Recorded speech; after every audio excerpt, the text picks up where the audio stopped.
Let's see how to connect Hostinger domain with GoDaddy hosting. So first of all, we need to log into our Hostinger cPanel.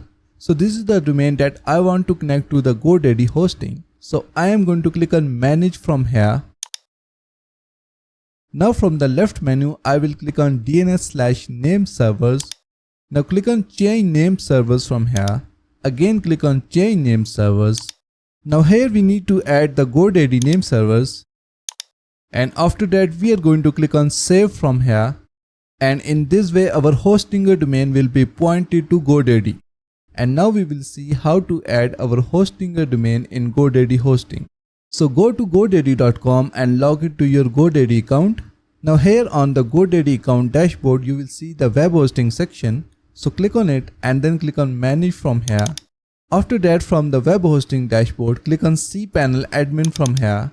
And it will take us to our cPanel account. Now from the cPanel account scroll down to the domains sections and then click on add-on domains from here. Now we need to add our Hostinger domain name here. So we will go back to Hostinger, copy our domain name from here and then go back to GoDaddy and paste it here. After that we need to add our subdomain, and for the subdomain we can add our domain name without .com. And after that root folder will be automatically created, and once you are done just click on add domain, and in this way your Hostinger domain will be added to your GoDaddy hosting. As we have already pointed our Hostinger domain, so it will start working. So this is how you can connect Hostinger domain to GoDaddy hosting. That's it for today. Thanks for watching. Please like and subscribe.